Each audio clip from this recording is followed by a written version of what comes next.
अगर आप हरियाणा कौशल रोजगार निगम में लगे हुए हो या कच्चे कर्मचारी हो या अडोब बेस पर या डीसी रेट या पार्ट टाइम अन्य किसी भी प्रकार की आउटसोर्सिंग पॉलिसी पार्ट 1 पार्ट 2 या ठेकेदारी प्रथा पर लगे हुए हो तो बहुत बड़ा धमाका। जी हाँ दोस्तों, जैसा कि आपने थंबनेल में देख लिया था और आपने अब देख लिया है डेटेड चंडीगढ़ से 30 जनवरी 2026 का ये लेटर, जो कि कहीं ना कहीं बेहतरीन खुशखबरी वाला लेटर। यहाँ इमीडिएटेड डेट बॉन्ड ये लेटर है Haryana government human resource depart branch 1।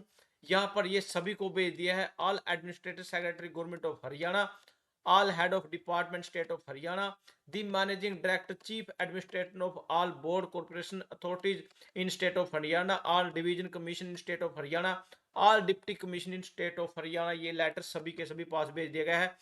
इसके अंदर सब्जेक्ट देख लेते हैं पहले तो क्या है। Regarding to extend timeline of submission of application form by eligible contractual employees in portal, यह मेंशन कर दिया गया है under the Haryana contractual employees security service act. जी हाँ दोस्तों, जैसा कि आपको इन्फॉर्मेशन है, जो जॉब सिक्योरिटी का जो पोर्टल था उस पर सभी कैंडिडेटों ने जो एलिजिबल हैं, जिनकी 5 साल से ज्यादा जिनका टाइम हो चुका है किसी डिपार्टमेंट में काम करते हुए, उन सभी के लिए एक पोर्टल शुरू हुआ था जिसकी लास्ट डेट 31 जनवरी 2026 थी और डीडीओ को जो वेरीफाई करने की थी वो लास्ट डेट ऑफ फरवरी की थी। और अब उसमें अनेकों प्रकार के इशू थे। किसी का डिपार्टमेंट में फॉर्म फिल नहीं हो पा रहा था, किसी के पास ओटीपी नहीं जा रहे थे, किसी के पास डॉक्यूमेंट पूरे नहीं थे।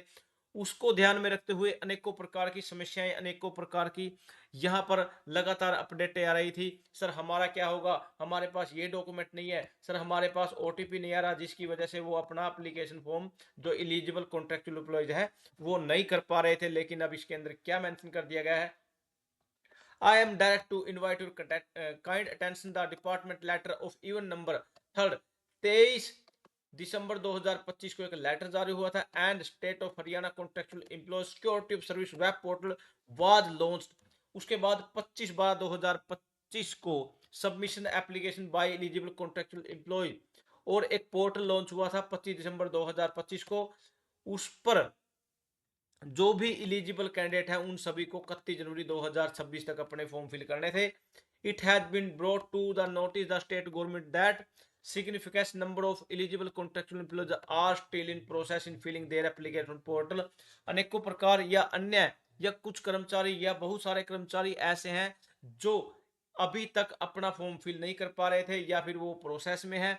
The matter has been consider by state government of Haryana ने कंसीडर किया इस मैटर को। इट हैज बीन डिसाइड और डिसाइड किया है एक्सटेंड टू टाइमलाइन, और जो इसकी टाइमलाइन है उसको एक्सटेंड करने का अब टाइम कर, जो टाइमलाइन को एक्सटेंड करने का ये लेटर जारी हुआ है, जो कि 20 फरवरी 2026 का ये इसका टाइम बढ़ा दिया गया है for registration submission application by eligible contractual employees. However the timeline for verification, यहाँ पर डायरेक्टली जो वेरिफिकेशन डीडीओ को करनी है, डिपार्टमेंट फाइनेंस डिपार्टमेंट को फाइनल अप्रूवल के लिए भेजना है जॉब सिक्योरिटी के लिए। यहां पर मैं हिंदी में कन्वर्ट करके आपको दिखा देता हूं डायरेक्टली।